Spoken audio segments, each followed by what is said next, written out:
What is UX design and what do UX designers even do? I have to admit, I've been giving very long winded answers. But lately, I've been wondering if I can define or find my own definition of UX design, summarize it, and memorize it so that whenever someone asks me, I can give them a short and sweet answer to the question. Drop a line in the comments if you have memorized a definition, your own definition of UX design. Hi, my name is Pascalia. I am a user experience designer based in Atlanta, Georgia. I love working with launching and scaling products to improve experiences for their users. So if you're looking to hire a UX designer, feel free to reach out to me. This is my first video, so thank you so much for tuning in. I am so excited to finally be doing this.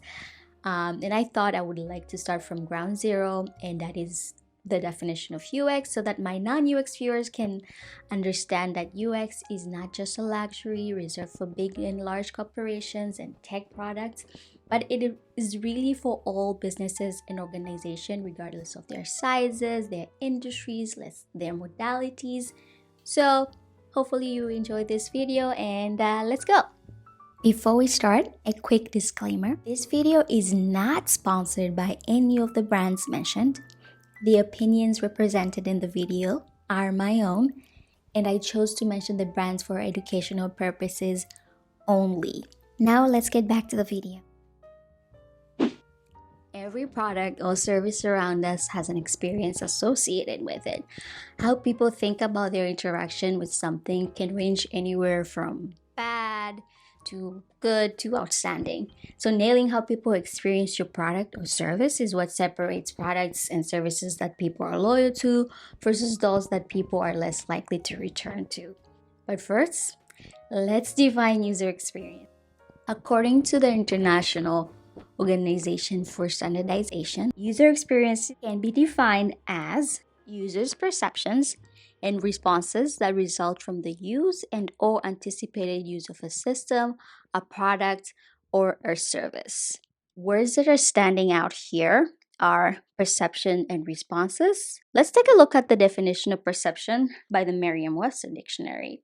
Pay attention to definition number 1B, which is a mental image, or as we like to call it in UX, it is mental models. So in simple words, mental models is the way that people expect something to work or behave based on their own lived experiences. So I know how a water cup looks like, I know how to fill it up, I know how to drink from it.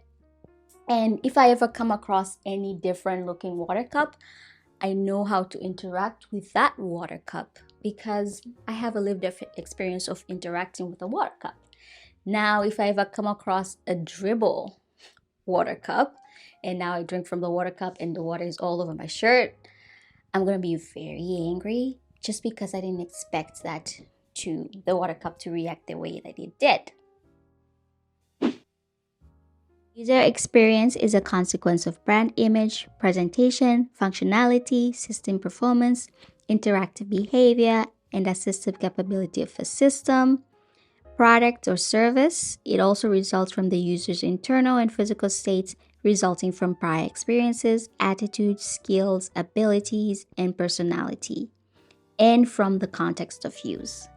The process of influencing the factors that were mentioned above is what is UX design. So in reality, asking a UX designer what they do, it really depends on the product they're working with, the industry they're situated, the needs of their users they're designing for, the emotional states of the users they're designing for, the tools that they use, and the designer's specialization. I transitioned into UX in 2020 from visual design. Since then, I've worked on a range of projects. Some of them include designing multiple interface touchpoints for a publishing product, co-creating a physical map of a school campus with blind students and staff, or even just doing qualitative research with an office to help them reduce bottlenecks that they face in their processes. If I go in details about my hard and soft skills I've used as a designer, I'll get through a lot of UX terminology. Why? Because UX is such a broad field and different problems and different projects require different approaches. So you have to tailor your problem solving skill to that specific project. actually take a look at a few examples at a very, very high level to understand how UX design is a must for all different kind of businesses and organization. I will introduce a criteria comprised of 4 elements, which are utility, usability, brand experience, and desirability. The criteria is highly inspired by an article from the Interaction Design Foundation, and I will link the article below. I will use the criteria to explain how UX practitioners design experiences with the users in mind. In simple words, our goal as UX designers is to ensure that a product or service meets people's needs, that's utility, and are easy to use, that's usability. The ability to distinguish yourself and build a loyal customer base is very crucial. How people feel about the company is what can be defined as brand experience. So I like and use my iPad. How I feel about Apple summarizes my brand experience with the company, not necessarily the iPad, but Apple, the company. Lastly, it's desirability. Sometimes desirability is a result of solving the right problem in a unique way, but sometimes it is a result of great marketing department or a result of a great brand experience. First example is my Nest thermostat, which is a product developed by a big tech company, Google. Here's a scenario. It is summer, it gets pretty hot in Atlanta, and I simply want to use the thermostat to make it cooler in this room. The people who designed this thought about that.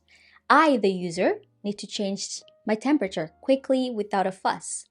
So they made a shortcut option, giving me a quick and effective way to switch between cooling and the eco modes and the heating modes.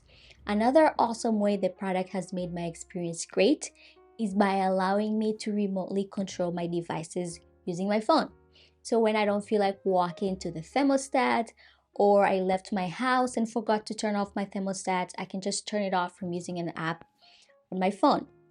In my case, the thermostat meets my need, utility, is easy to use, usability, and contributes to the overall feeling I have towards the Google brand, which is a positive feeling. Now, I'm not an IoT or a thermostat snob, but if I were someone who was, maybe looking like a thermostat that is nice and sleek like this might be might be more desirable versus a thermostat that looks like it was made in the 1990s. The last example will be a nonprofit website. Again, there are different types of needs and user profiles here, but I'll pick one, okay?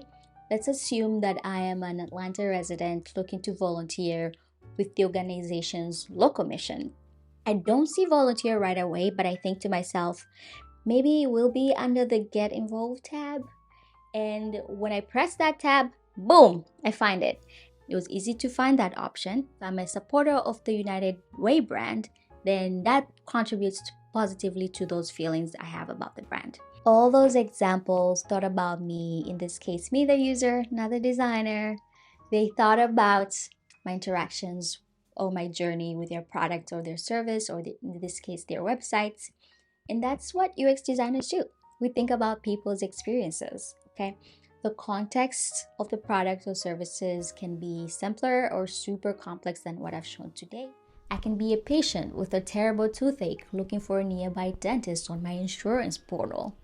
Or I can be a business looking to find another business who can help me make sense of the big data sets I have acquired.